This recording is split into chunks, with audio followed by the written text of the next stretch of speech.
Friends, இன்னைக்கு நம்ம பார்க்க போகிற ரெசிபி என்னன்னு பார்த்தீங்கன்னா உடச்சி ஊற்றின முட்டை குழம்பு தான் பார்க்க போகிறோம். ரொம்ப ஈஸியாக சிம்பிளாக டக்குன்னு செஞ்சிடலாம். ஒரு டிஃப்ரெண்ட் வேரியேஷனில் டக்குன்னு செய்கிற குழம்பு. இந்த வெயில் காலத்தில் டக்குன்னு செஞ்சிடலாம். இதை இட்லி, தோசை, சப்பாத்தி, ஒயிட் ரைஸ்க்கும் செய்யலாம். நல்ல காம்பினேஷனாக இருக்கும். வாங்க இந்த ரெசிபியை எப்படி செய்யலான்னு பார்க்கலாம். வாங்க, கொஞ்சம் எண்ணெய் ஊற்றிக்கலாம். எண்ணெய் காயட்டும். எண்ணெய் காஞ்சிச்சு. கடுகு ஒரு ஸ்பூனு, 1/4 ஸ்பூன் சீரகம் போட்டுக்கலாம். கடுகு சீரகம் வெடிச்சிருச்சு. இப்போ வெங்காயமும் பச்சை மிளகாவும் போட்டுக்கலாம். இப்போ இதை வதக்கிக்கலாம். இஞ்சி பூண்டு பேஸ்ட் 1 ஸ்பூன் போட்டுக்கலாம்.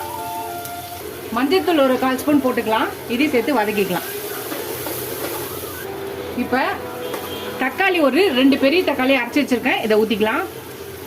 இதையும் சேர்த்து வதக்கிக்கலாம். தக்காளி வதங்கிடுச்சு. இப்போ நம்ம ஒரு 2 டேபிள் ஸ்பூன் குழம்பு மிளகாத்தூள் வீட்டில் இருக்க வச்சுருப்போம்ல, அதை போட்டுக்கலாம். சப்போஸ் உங்ககிட்ட இல்லைன்னா 1 ஸ்பூன் மிளகாத்தூளும், ரெட் சில்லி பவுடரும், 2 ஸ்பூன் தனியா பவுடரும் போட்டுக்கோங்க. இப்போ மிளகாத்தூளையும் சேர்த்து வதக்கிக்கலாம். ஒரு 1/2 ஸ்பூன் கல்லுப்பு போட்டுக்கலாம். இப்போ இதையும் சேர்த்து வதக்கிக்கலாம். இப்போ கொஞ்சம் தண்ணி ஊற்றிக்கலாம். ஒரு கிளாஸ்லேருந்து 2 கிளாஸ் தண்ணி ஊற்றிக்கலாம். நல்லா கலக்கிக்கலாம். இது கொதிக்கட்டும். அதுக்குள்ளே ஒரு பேஸ்ட் அரைச்சிக்கலாம். ஒரு மிக்ஸி ஜார் எடுத்துக்கலாம். தேங்காய் பத்தை ஒரு 2 பத்தையும், 1 ஸ்பூன் சோம்பு போட்டு இதை அரைச்சிட்டு வந்துடலாம். இதை நல்லா தண்ணி ஊற்றி பேஸ்ட் அரைச்சி எடுத்துட்டு வந்துடலாம். நம்ம தேங்காய் பேஸ்ட் அரைச்சாச்சு, ஊற்றிடலாம். அவ்வளோதான், எல்லாத்தையும் நல்லா கலக்கிடலாம்.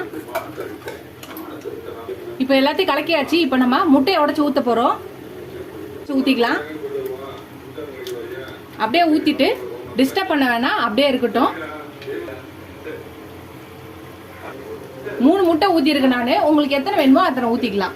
இதை அப்படியே டிஸ்டர்ப் பண்ணாமல் ஒரு 10 நிமிஷம் ஸ்லோவாக வச்சு அதை வேக விடலாம். 10 நிமிஷம் கழிச்சு பார்க்கலாம். ஃப்ரெண்ட்ஸ், நம்மளோட உடச்சி ஊற்றின முட்டை குழம்பு ரெடி ஆயிடுச்சு. நல்லா பாருங்கள், முட்டையை டிஸ்டர்ப் பண்ணாமல் இருந்தோம். நல்லா சூப்பராக வந்திருக்கு பாருங்கள். அவ்வளோதான். இப்போ கடைசியாக பொடியாக நறுக்குன கொத்தமல்லியை தூவி நம்ம இறக்க வேண்டியதான்.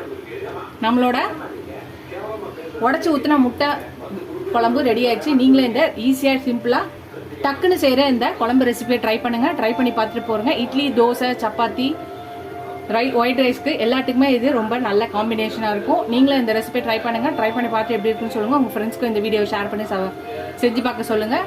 ஃபஸ்ட் டைம் என் சேனலை பார்க்கணும், சப்ஸ்கிரைப் பண்ணிட்டு பாருங்கள். ஃபுல் வீடியோ பாருங்கள்.